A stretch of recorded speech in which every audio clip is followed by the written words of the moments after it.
content may not be suitable to some audiences. Your discretion is advised. Wrestling POV's content may not be suitable to some audiences. Your discretion is advised. Wrestling POV's content may not be suitable to some audiences. Your discretion is advised.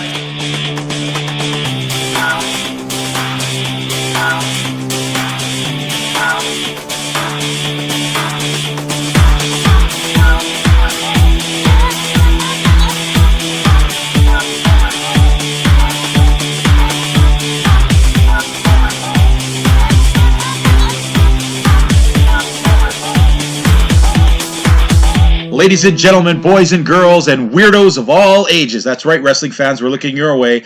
It is Wrestling POV Global. I'm your host, the legend. That's right, the legend TJ Logan. With me, the most Canadian ball of sleaze I know. The man with the most, and we're not talking STDs, we're talking wrestling knowledge.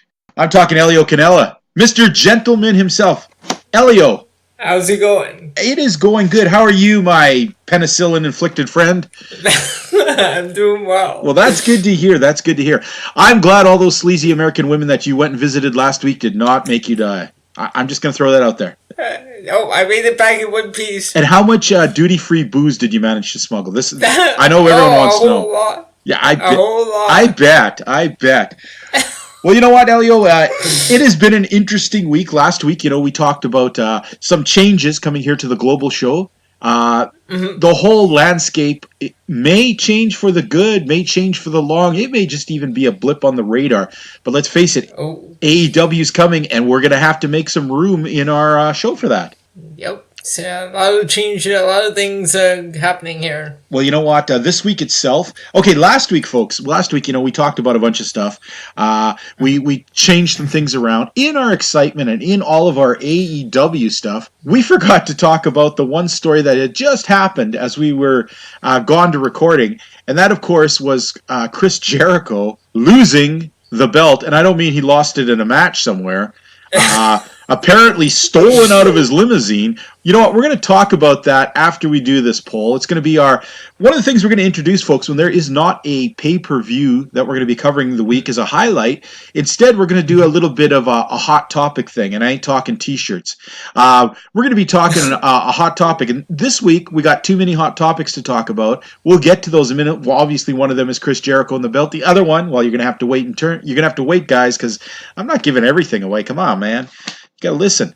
All right, Elio. Yes, sir. Let's talk about the poll. Now, me and you talked about this at length beforehand, where there was two big main events. Not main events, two pay-per-views. We had AEW doing their pay-per-view, and then NXT on the same day, doing it earlier, NXT UK TakeOver. Now, we both talked about it, and we both agreed that we thought overall the TakeOver show was much better. Oh, way better. And yet, how many percentage of our idiotic fans picked AEW?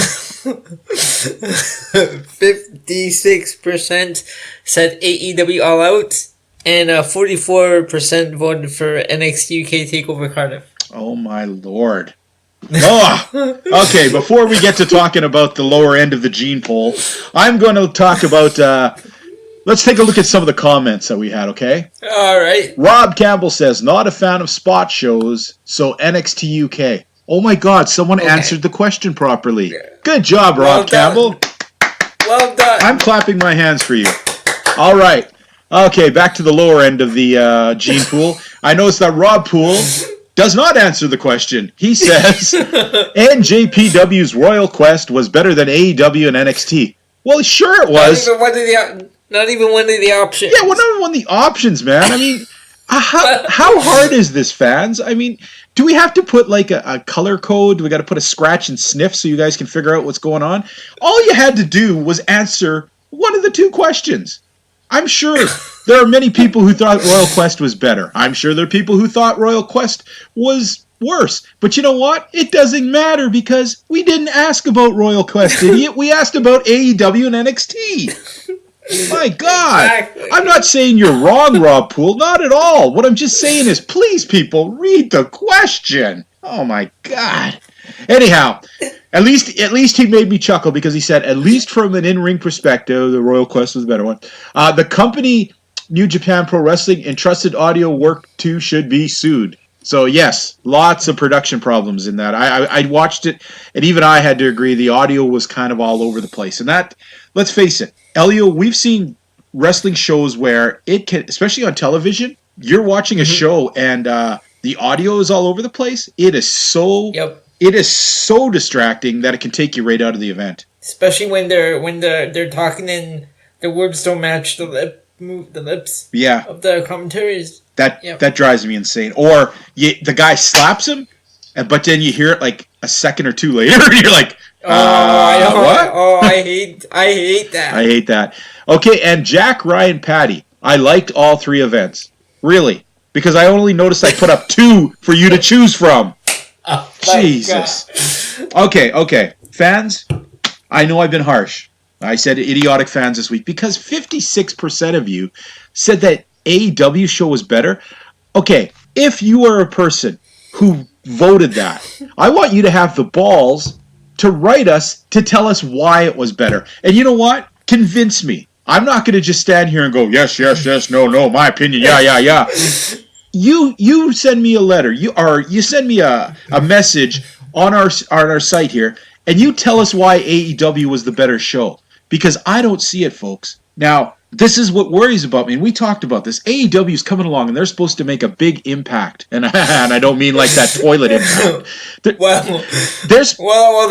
pay-per-views aren't off to a good start, though. No, and that's what I don't get. Like, okay, I watched that NXT UK Cardiff show, right? Mm-hmm. And let's face it, there were matches going in there with wrestlers that me and you have not been even the biggest of fans of, yet they gave us compelling matches. Yep. I mean, even that first match, Travis Banks and Noam Dar, could give a shit about that, and yet I found I enjoyed the match. It was solid, it told a good story, and the whole thing came across as a big-time event. My problem with the AEW event, it did not come across as a big time event. There was some. It's all about telling a story, right? And it's also what you're telling, okay? Because there's an old saying that you can shine up a piece of shit as long as you want. It's still a piece of shit, okay? The problem I had with the AEW show is there were matches in there that were terrible that did not deserve to even be featured on a pay-per-view, let alone a big-time pay-per-view. That's the stuff that makes you look indie and crap. And yeah, I'm looking your way, Evil Uno and... I mean... and Stu Grayson, I'm sorry I know that. Yeah, I'm sorry you know that. It's stuff like that that can really turn fans off, because there's a reason indie wrestling has taken forever. It's a reason it's indie wrestling. Yes, you can say you're catering to all different tastes and all different kinds of fans, right? But the majority of the fans want a good product that makes sense, that looks good. Okay? Now, I've heard all kinds of great things before about the Super Smash Brothers. I never saw them wrestle. But man, Evil Uno looked terrible. I mean, that looked like the bus driver down the street. You know, like stuff like that really takes you out of any kind of the grandeur of what a company's trying to do. And let's face... I thought that guy graduated when I finished school. Say what? You said he looked like the bus driver down the street. I thought that guy retired when I finished school. Yeah, maybe. I guess it just... I just didn't like how this just came across. All these AEW ones...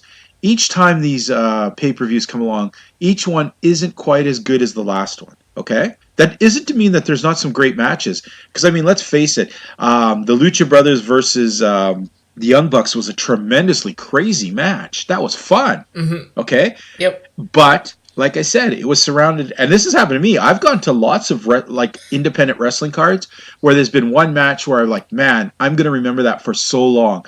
But you know what? Don't remember any of the other crap on the show because it came across as crap. Exactly. You know? And they have another pay-per-view right around the corner. Yeah, let's... so fans, please, I gotta know. I mean, what am I not seeing? What are me and Elio missing here that you thought... 56% of you thought that the AEW event was a better event. Please. If they want to write in, what do they write into, Elio? I'm so mad right now. I can't. You can write in to us at Wrestling POV Podcast on Facebook. Leave us a comment on Instagram at Wrestling POV1 or tweet us at Wrestling POV on Twitter. All right. Well, you know what? Let's take a look at some of the news that we want to cover this week. Usually the news segment, we're going to cut back on all the little minutia news that we've been doing, and we're going to just talk about the big stuff, okay? A lot of it's repetitive. Yeah, notice that. Yeah, everybody and their dog is signing with AEW. Okay, and the dogs are getting getting great contracts. Anyhow, first of all, one little bit of news that we're going to cover, because we're not going to cover it in this week's show because it wasn't on this week's show. And this one is a tough one, dude, because me and you, we don't get Be In Sports, do we? No, we don't. I don't get it. You don't get it. Some of you fans do, some of you don't, which makes it extremely hard for us to cover MLW events until they actually show up on their TV show. But they love to cannibalize these events and to put lots of those matches on their upcoming shows. So I'm sure that the big event everyone was wondering about, we have the result. I'm going to give it to you now. I'm sure it's going to probably show up next week or the week after on MLW TV. They already said they're going to present it in its entirety on next week's episode. Excellent. And the big match everyone wanted to see, of course, was the Contra unit being faced by the Von Erich brothers, Filthy Tom Lawler, and Low Key. And in the end, the Contra unit went down. They finally got a bit of comeuppance. The Von Erich's side wins in front of the Dallas crowd, which is kind of ironic and fun. But that was a big thing that everyone has been wondering about. Now, the other news, we're going to talk about 2 news items here, and each of these news items is going to go into our hot topic of this week, okay? The first topic, which we didn't really talk about last week because we had so much going on. Let's talk about this right now. Chris Jericho, after winning the AEW title, as far as the police report says, was eating supper at a steakhouse and having a few drinks. He had his championship belt in the limousine, but then it disappeared. Boom. See, now, is that any way to treat a championship? I would have taken it in with me and sat it right beside me. Exactly. But then again, I'm not Chris Jericho, the good dude's who had how many belts? I mean, he probably, okay, he's had enough belts in his time, okay? But anyways, so he goes back to get his belt, can't find it. The limo driver can't find it. So they file a police report. And right now, that sounds, well, let's face it, that sounds pretty indie to lose your belt. You hear about stuff where, like, Joe Blow from Haphazard Wrestling in Kentucky went in to buy some beers and somebody stole his belt out of his trunk. You hear stuff like that.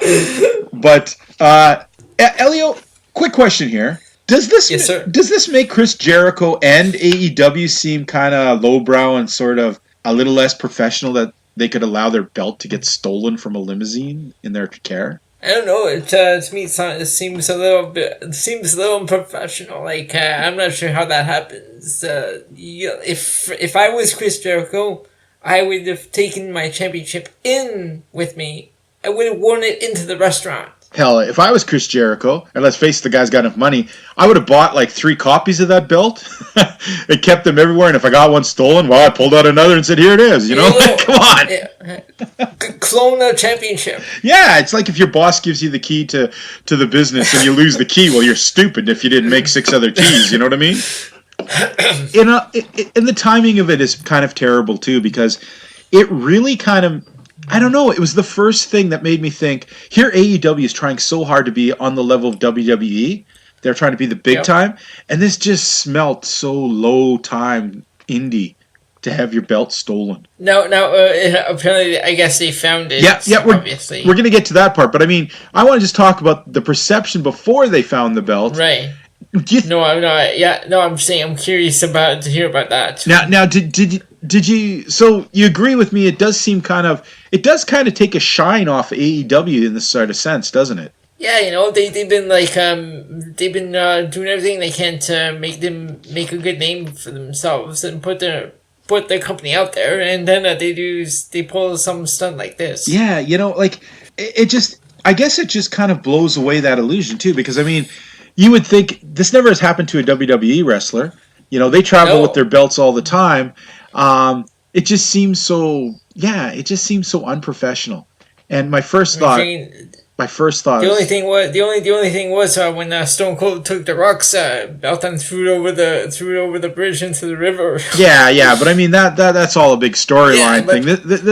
But okay, Right, yeah. now speaking of storylines, this is where it gets funnier. Okay, so a couple days go by, and then the Tallahassee Police Department post a picture of them holding the belt, saying the belt has been retrieved. Oh my! Now the story, I saw this. The story here, folks, is that some guy is driving along. That he had just come back. I think he was clam hunting or scallop hunting or something like that with his wife. What? Yeah, he's driving along. He sees a red velvet bag in the side of the road. A red velvet bag. Wow. He picks it up. He puts it in the trunk of his car. Drives off with it. Okay. Then he waits a day or two before he looks at it. He opens up, takes a look at it. He sees it's a wrestling belt. He says he's not a wrestling fan, so he has no clue who AEW is. So he takes a few pictures with the belt, and he thinks it must be a replica belt, from some wrestling, like of a wrestling company, like WWE belts everywhere and shit.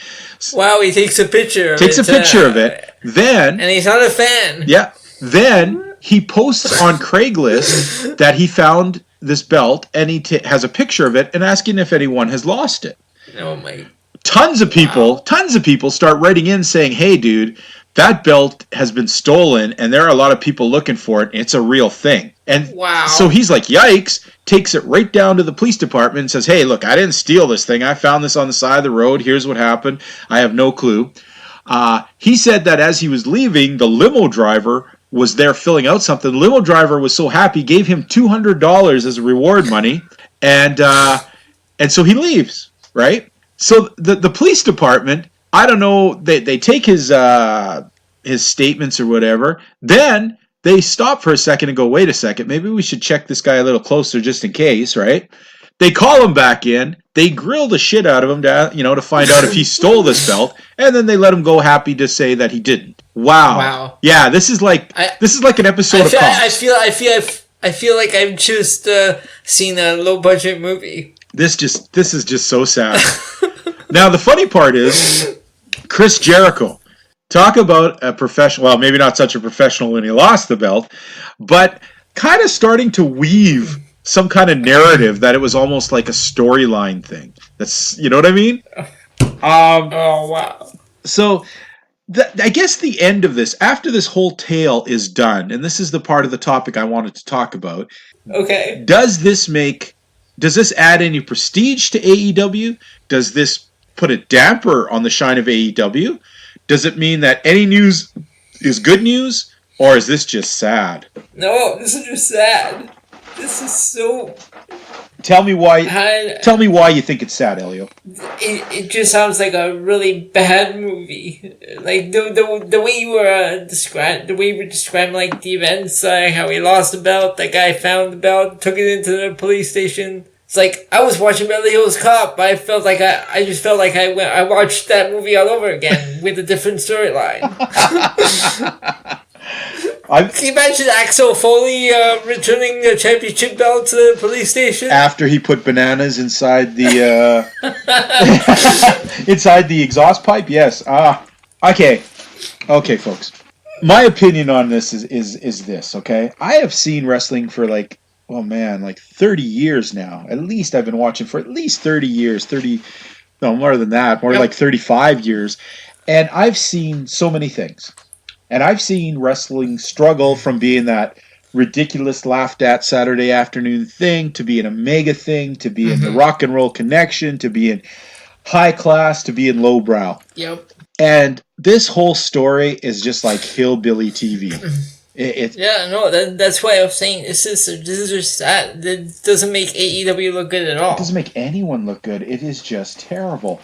And Chris Jericho of all people. Yeah, like, that's a big name. That's your big name that you're using to pull viewers in, and you put them in, and you have them do stuff like this. Yeah, the whole thing it is just yuck, and it's disappointing because this is the last thing I think that AEW needs. I mean, they're really trying to establish themselves as big time players, and they just look so small time out of this whole thing. Just terrible.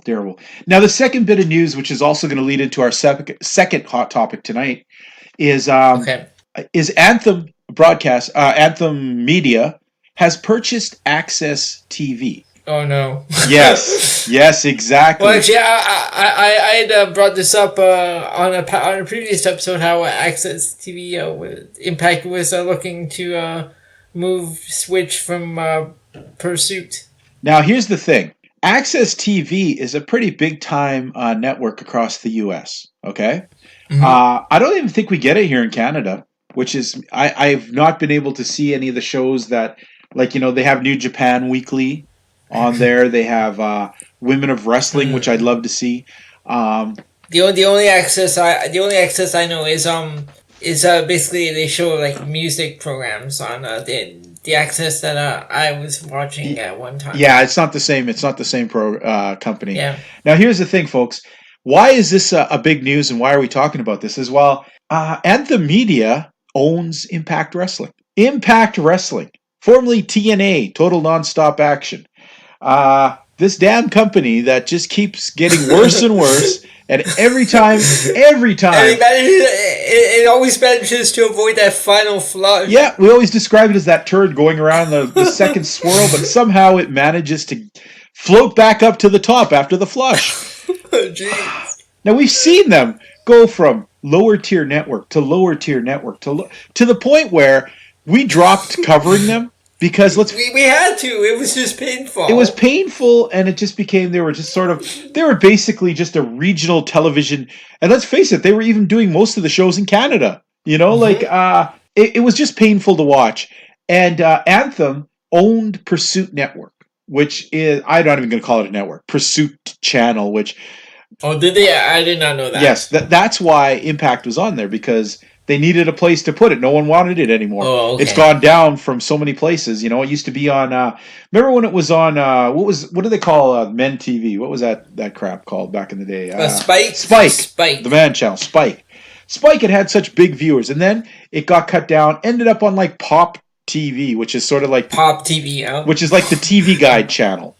And then it moved to Destination America. Yeah, and each time, folks, we're talking like more and like hundreds of thousands of more fans, less each drop. Now, they were on Pursuit Network, which, man, that is like not even a step under Fishing and Outdoor channel. You know what I mean? That's bottom of the barrel. That's bottom of the barrel television. Yeah, this is like you're like half a step up from infomercial. Okay, so it seemed like maybe Impact is being on its last gasp here, right? But this whole TV deal, this changes a lot of stuff, man.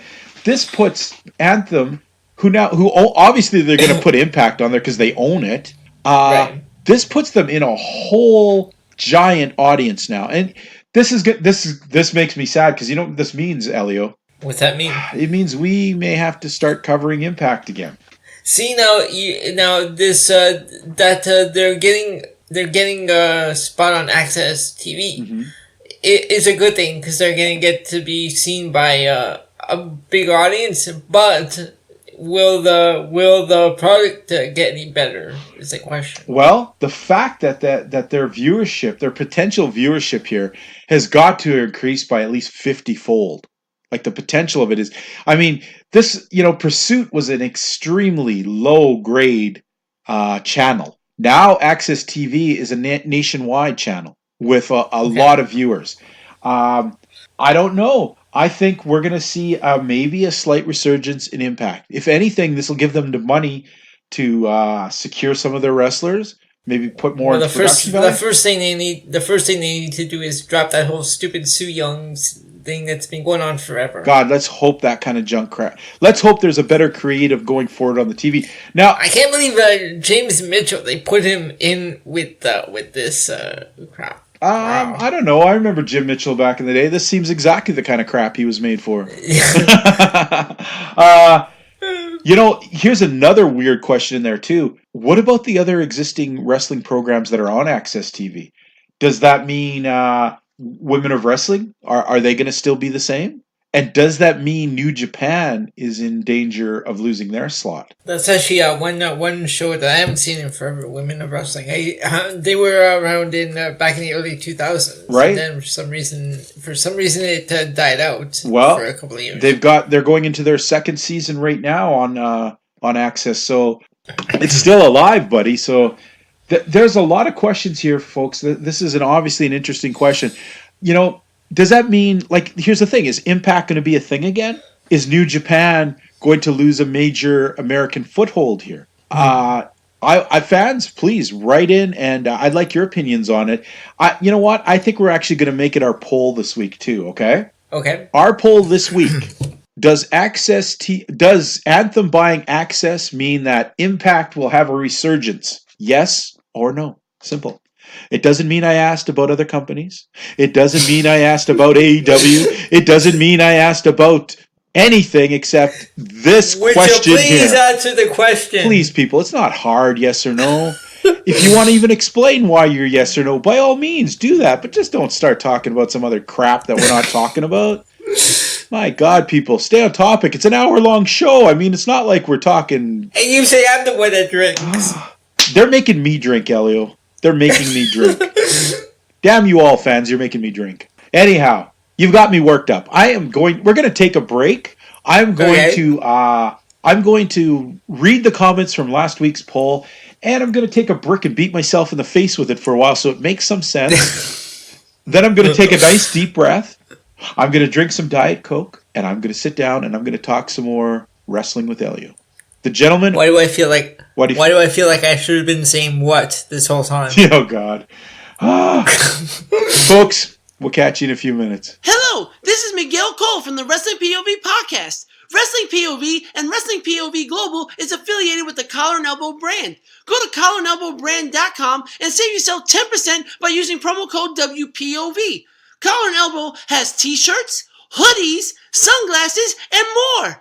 And the best part, you're helping out your local indie wrestlers, and you're helping out the best wrestling podcast of all, Wrestling POV and Wrestling POV Global. You don't want to miss out, so save yourself 10% by using promo code WPOV. Oh my goodness! What's up? This is Jeff Cobb. You're listening to WPOV Global. All right, fans, I have survived that brick in the face. The Diet Coke went down smooth. I'm ready to talk some more wrestling, okay? Hold on. Did the Coke numb the pain? The Coke always numbs the pain. Hey, wait a second, Elio. Not the kind of Coke that you're talking about. I'm talking Diet Coke. I'm talking the stuff that comes in a can, made by the Coca-Cola Company, not the shady stuff you buy in the back rooms of wherever you're hanging with weird women of disrepute, Elio. How did we even get tagged up together? I don't know, Elio. I don't know. I feel like I'm a PG-13 guy in an X-rated world hanging with you. Anyhow, but you know what? Let's talk some wrestling. There's a lot of stuff going on this week in the world of professional wrestling, and we cover some shows. We're going to talk about two of the shows right now. Now, we had been talking for a while. We'd been doing a thing where we took ROH, MLW, and NXT UK. We took their weekly shows. We sort of went over them really quickly, talked about some of it, and started rating them with point system. Mm-hmm. Now, with AEW coming, this changes everything. God, I hope Impact doesn't mean we also have to start adding them back. But for now, we are going to talk about. We're only going to be talking this week about MLW and NXT UK. Coming up, we're going to be including AEW in the conversation when it becomes a weekly thing. We're going to rate those shows, and we're going to start a new point system then. Okay, it's pretty evident to us.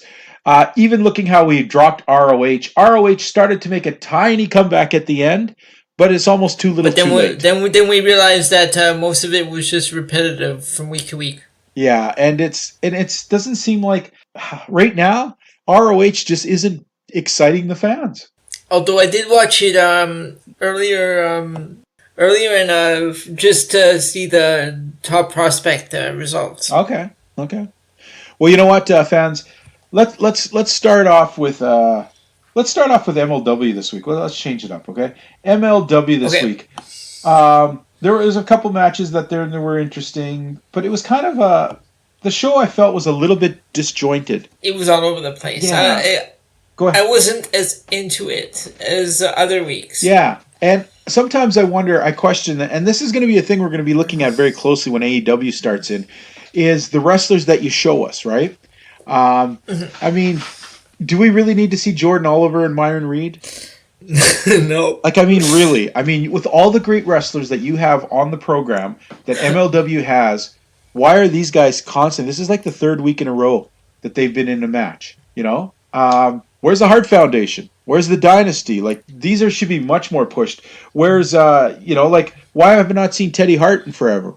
You know what I mean? Okay. And now I believe you said MLW was teamed up with Pro Wrestling Noah. Yes, they're going to, and they also recently teamed up with something called Mega Crash, which is a small Mexican company.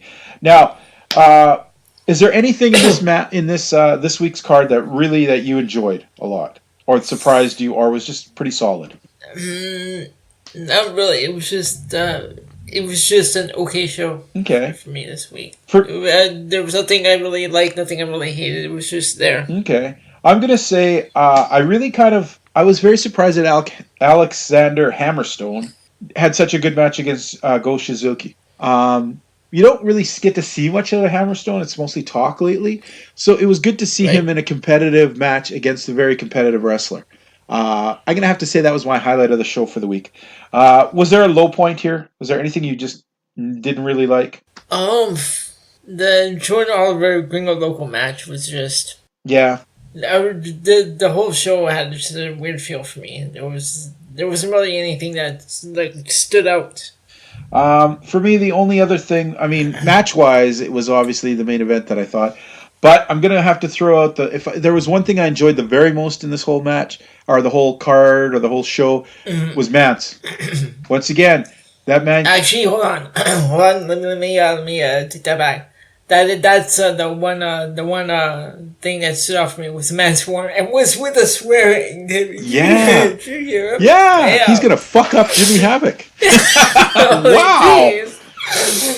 Jimmy Havoc, I feel sorry for you. What? Like, Mance is coming after you. Just remember MLW, was it 4 weeks ago where they called Sami Callihan a goat fucker? They're slipping that in there every now and then when they can. I'm telling you, man. I just love Mance Warner's promos. I'm going to say this week's show was a thumbs in the middle. It wasn't horrible. It wasn't great. So, yeah, I'd watch it. There was some okay wrestling. There was some shitty wrestling. Mance definitely was a highlight. Jordan Oliver was definitely... I think his promos are all him. Yeah, he's hilarious, man. I love this dude. Yeah. That's what I love about his promos. They're all him. And, nothing is written for him. Yeah, he's definitely being himself.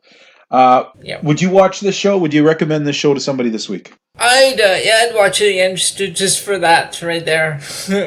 Okay. And actually, Brian Pillman, is it just me or does he look like Ricky Morton? He's hilarious. He's like young Ricky Morton. That is pretty funny. What's with that hair? I don't know, but you know what? We can mock it, but let's face it. If we could grow hair like that, we would do it in a second.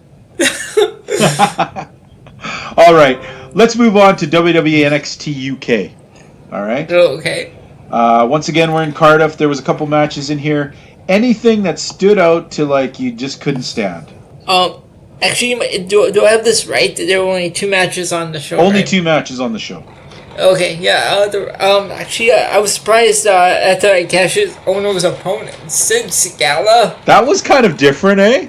Yeah, but actually, I expected Ono to lose? Throw him around the ring, but Sid Scala actually did something. I was surprised. He did a couple good moves. Okay, we got sidetracked though. We'll get into all that, but was there anything you couldn't stand on the show? Not really. Most of it was just highlights from TakeOver Cardiff. True. I gotta say, I can't stand Zach Gibson still. Zach Gibson, no. I gotta say this though. Usually we're dumping all over, what do they call those guys? The Hunt? Yep. Didn't mind them cheering up Dave Mastiff. That was okay. And you know what?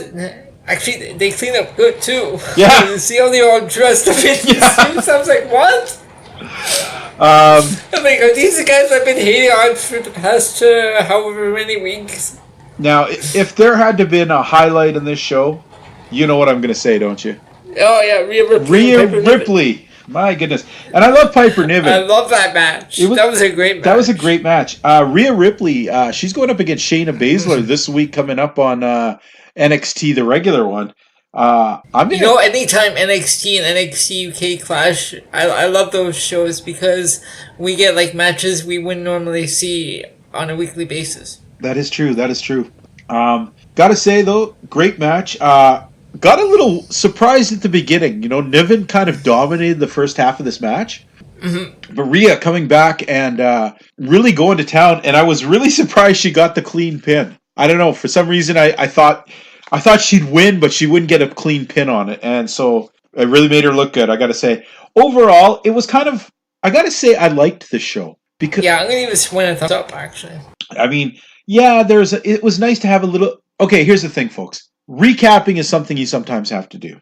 Yep. And sometimes things can be like we got annoyed when ROH started recapping so much stuff. Mm-hmm. This they did perfect because not only did they do a recap, but then they would give you an exclusive backstage thing. I mean, like Gallus talking to Joe Coffey, or like the Hunt talking to Dave Mastiff, or like Grizzly veterans are going to Johnny Saint asking for demanding a rematch with Webster and Andrews. Yeah, I mean, that just added a kind of a cool spin to the recap thing, and I like that, you know? I gotta say, man, this is NXT UK, which is considered in some overall view of having even less viewers than NXT, and AEW is going to have its work cut out for it, because look at this kind of show. This isn't even their competition, and this was like a solid, damn good hour of wrestling. AEW should be taking notes from NXT UK on how to do a show. They should, because, I mean, even NXT, the regular one, is even just as good. So, wow, they got their work cut out for it. But I'm going to say, yeah, you gave it a thumbs up. I definitely would say this is definitely a match, or at least this week's episode was definitely something I would say, yeah, go watch, folks. This is something worth watching. Actually, the one thing I'm looking forward to next week is Tegan Knox's debut. Yes, yeah, very much so. I'm not going to say a lot about her just because, we haven't got to see much of her yet. But right. I'm intrigued. All right, so that's our look at UK this week. Now, I'm just going to drop a few mentions about New Japan, okay? We are on the road to destruction. Destruction is 3 nights of wrestling that'll be taking place in over the days of let's see, where are we? There are 3 destruction events, aren't they? Yes, there are 3 destructions. There's destruction. Okay, I thought I was seeing things. I'm like, why am I seeing Road to Destruction more than one time? No, well, okay, well, the thing here is all the Road to Destruction people. That's sort of like when they show you house shows and they're like, it's the road to WrestleMania. It just means they're on their way to WrestleMania. I watched the first 4 Road to Destruction matches. Or not matches, the cards. They were all in Japanese. There was no English in them. There was no one-on-one matches. There were no singles matches. And anytime there was tag matches, they didn't involve legitimate tag teams. Like you didn't see the Guerrillas of Destiny fighting another team. It was all lots of 3-man, 4-man, 5-man, with little previews of the matches to come. Like, guys who are coming up in the main events in the actual destruction matches, getting a chance with them and their buddies to fight. So we got to see, as an example, you got to see a lot of Jay White with Bullet Club guys messing around against the Los Ignobles guys with Naito, because him and Naito have an upcoming match. So you got to see them with their factions fighting a lot. The only thing I want to point out that stood out in my mind is very different and a preview of something to come was on the 3rd night of the Road to Destruction.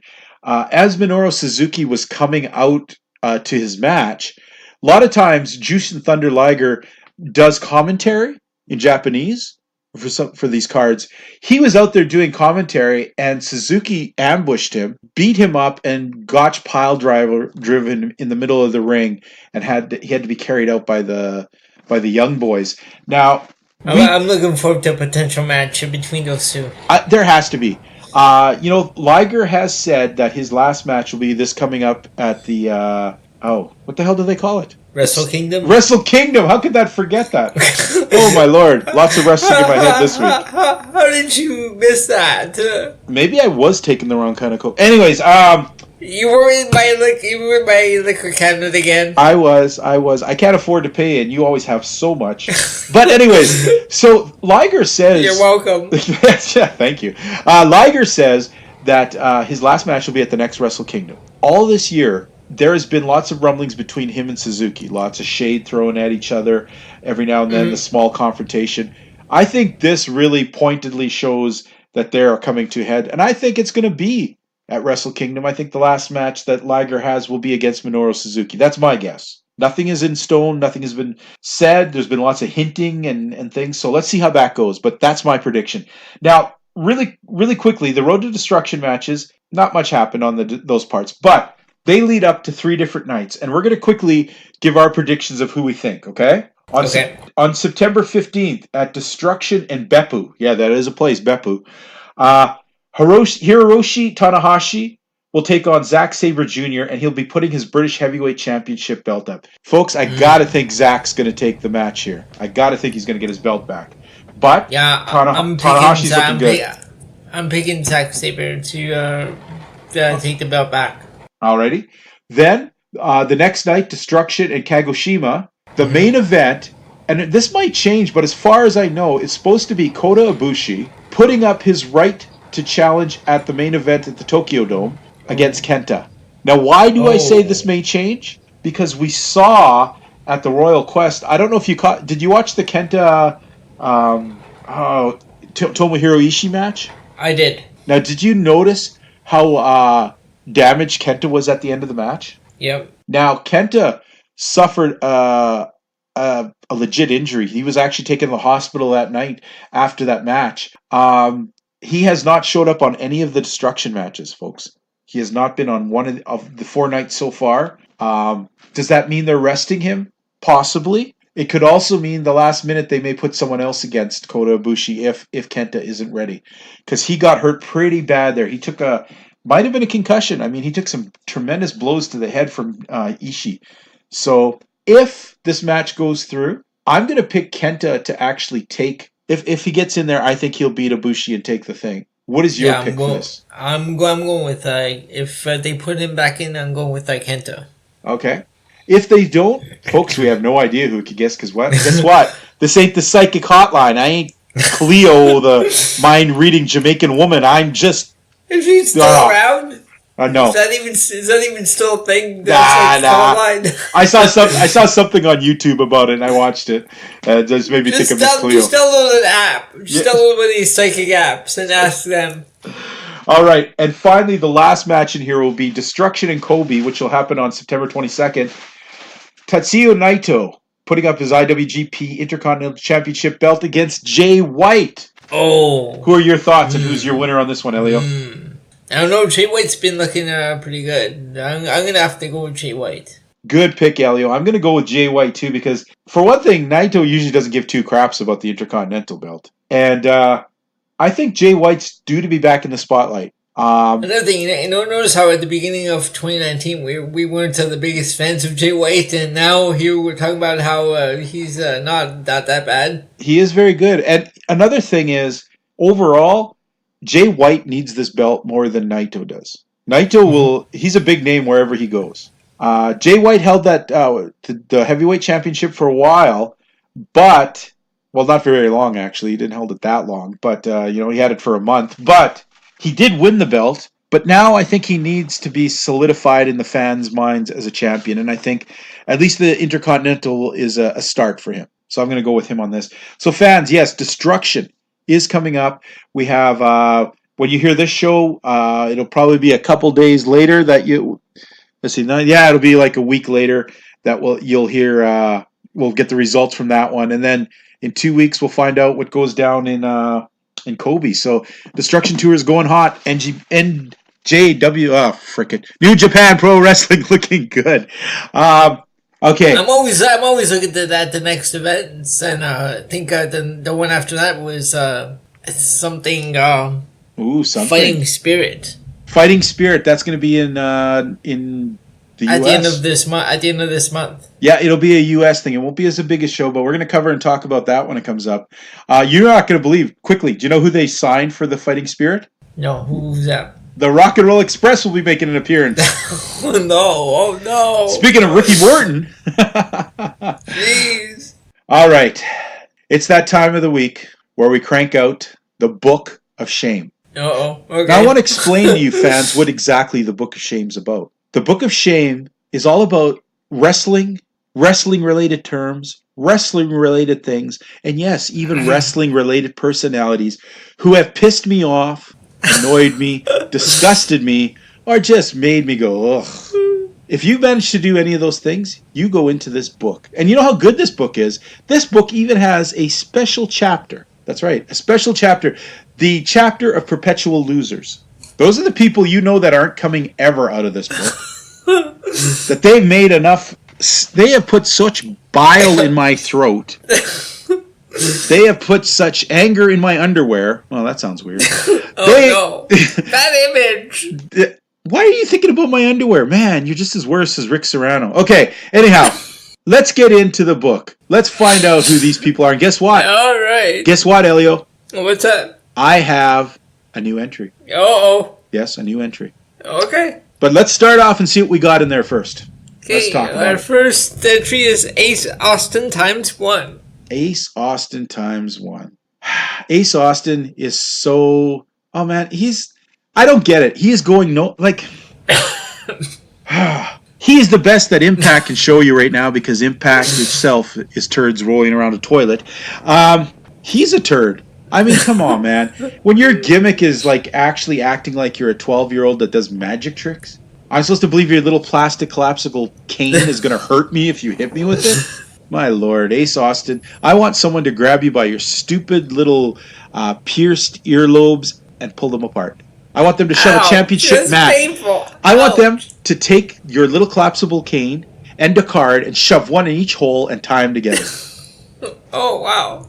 Ace Austin, you suck. Next. All right, the Dark Order. And Dark. in brackets, we have Evil Uno ×1. Oh, Jesus. Okay. Sometimes I'm happy when an indie guy makes it to the top. You see these guys toiling in the indies, and you think, man, if that guy just worked harder, he could be somebody. Then you get guys like Evil Uno, where you're like, man, that guy should be going nowhere. What? They signed him? What the hell? Who was doing drugs that day? Oh, man. Evil Uno is, unless they do something with this guy, make him lose some weight, give him some bionic abs. I don't know what, but he's an embarrassment in AEW to me. He deserves to be in this book. Next entry is Your Friend Facade. You know what? I hope I'm his friend, because I don't think he has any. I mean, when you're that so out of touch with reality that's the way you're going to dress, I mean, you must get a paycheck, right, dude? You must get money. I mean, can't you buy clothes? I mean, you look like you jumped through Value Village's Halloween costume wear and took out whatever junk was out of the post Halloween specials. I just feel sorry for this guy, and you know what? I feel so sorry. Let's take him out of the book. It's pity now. I can't even be mad. He doesn't even annoy me anymore. Now I just feel sorry for him. Yeah. Okay, so we take him out? Facade, you're out of the book. All right. There we go. Okay, next up is that word that starts with F. Do you think that there is any galaxy, any dimension, any world where I won't find that word making me so damn mad I want to break my computer? No, actually, you know what? We should put that word in the chapter of Perpetual Losers. Yes. Yes. Oh, yes. Graduated over, buddy. Graduated over. God. All right. I'm mad. Next. Next, we have Jimmy Havoc. Ugh. Jimmy Havoc and his crappy... I hope Mance really accidentally maybe pushes you... When he shoves the... Ugh. I just hope he accidentally hurts you, buddy. Jimmy Havoc is just... He's a great example of people who... Anybody can be a wrestler with good training. You work hard, it doesn't matter your body shape. We've seen guys in all shapes and sizes go very far. And then you get guys with no talent who don't want to put in the work, but think it's real smart to take a frickin' chair to the head or tacks in the mouth. Does that make you a good wrestler? No, it makes you an idiot who's probably going to give off some hepatitis C to somebody.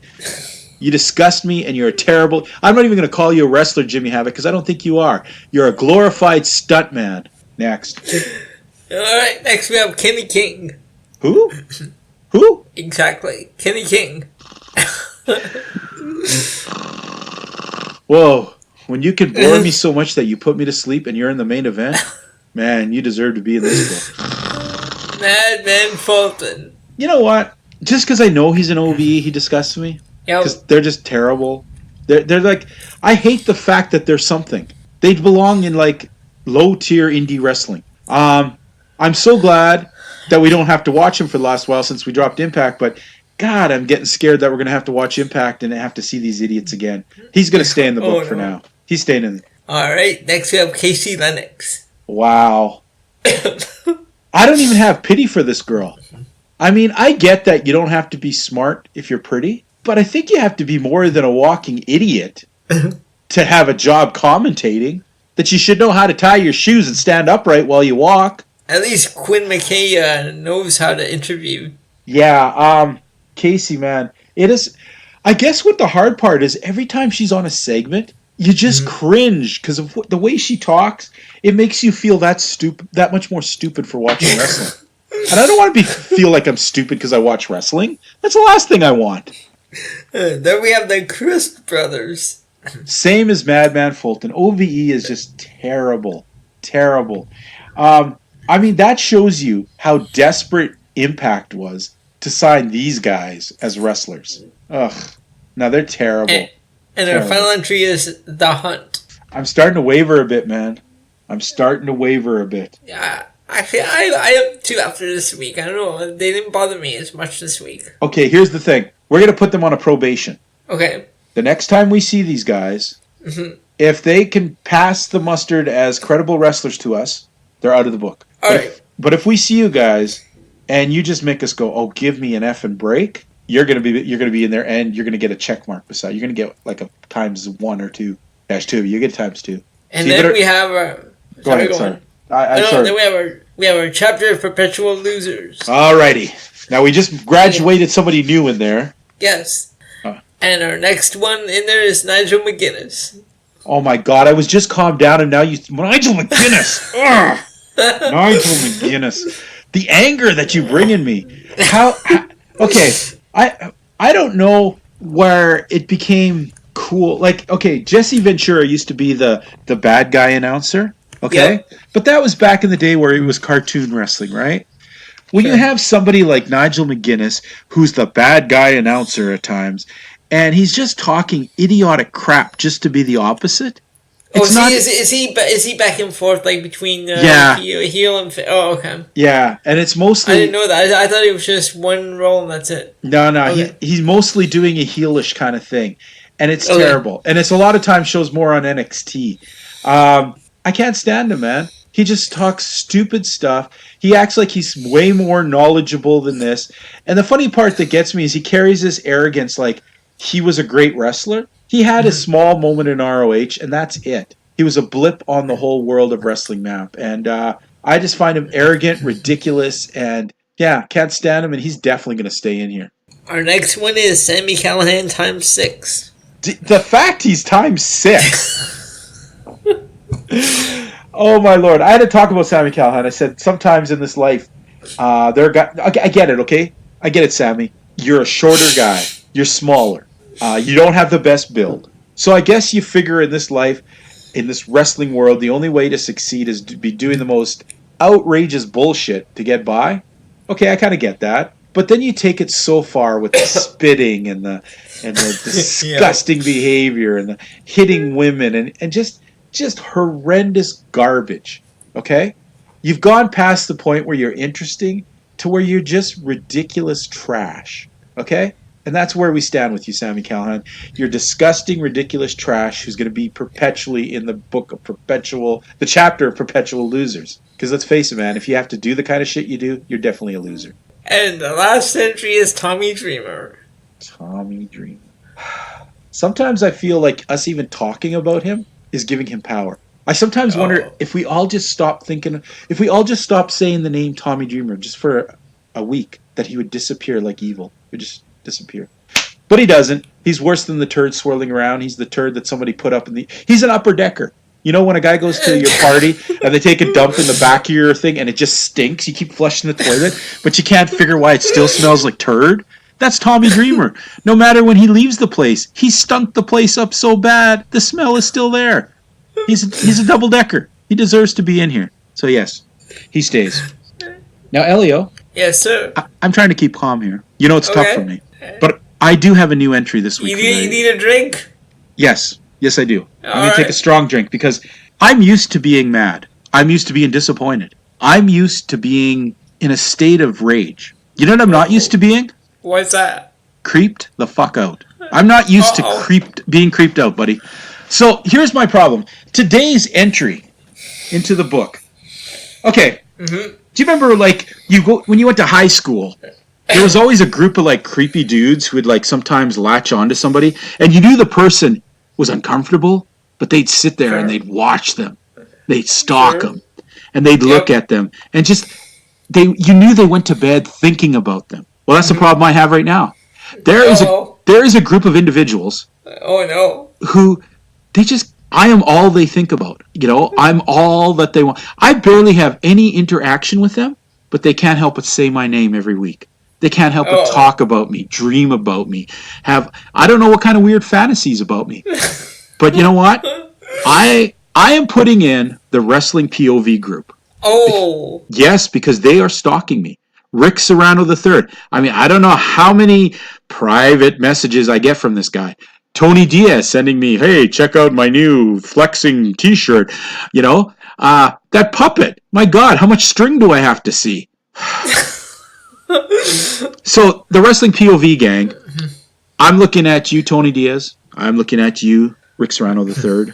I'm looking at you, Miguel Cole. And yes, I'm even looking at you, Mimi Goody. Every week on the thing, you have to make up some kind of bull story to keep me in your little book of your book because you want to say my name every week. Every week you just want to say, oh, legend, we're thinking of him. He's all we know. So you know what this is? This isn't a hater alert. You know what this is, Elio? Stalker alert. That's right, stalker alert. Wrestling POV gang, you just made the book. You just made the book! Oh, shame. Wow. And that is our book for the week. That is our book for the week, folks. I got to tell you, I've been so creeped out. I'm so glad to get that off my off my chest. So hey, if you don't mind, if you do like some really funny banter and you do like a lot of talk about WWE and all the intricacies and the craziness going on, and you want to present it in a good, funny manner, I'm gonna have to say the guys at Wrestling POV do deliver that. Okay? Yep. You can find them every Saturday on this same network, courtesy of iTunes, Spotify, iHeartRadio, and what was the other one? Stitcher. Yes. Ask Granny. And she knows about it. And Podbean. Oh, who could forget the Podbean? Apparently I did. So you can find them every Saturday. You can find us every Wednesday on said network. We're the Global Boys. They're the POV Boys. And if you're me, you don't mind being stalked occasionally by a bunch of weirdos, hey, send them some messages, I guess. I don't know how they got on to me, but they did. Folks, we've had a really great time. We've talked a lot of cool wrestling. We got a lot, we've been asking for questions and comments. Please do so. We threw out a poll this week. If you got an answer for it, tell us why. And please read the polls. Answer the question. Just answer the question. It ain't multiple. Well, it is multiple choice. It isn't an essay answer. We don't need some kind of weird thing that has nothing to do with it. I don't care about the. To take a quote from the Breakfast Club. Well, if you would just answer the question. I like that. So anyway, folks, all of you fans across America, across Canada, across Europe and Asia, to all my friends in Australia, New Zealand, and even our special friends in Russia, I send a special privyet to you. We love you guys, and we're glad you tuned in. I've been your host this week, the legend TJ Logan, and with me, as always, the gentleman Elio Canella. Elio, before you die of some weird STD, please say goodbye to the folks. All right, fans, we'll talk to you all next week.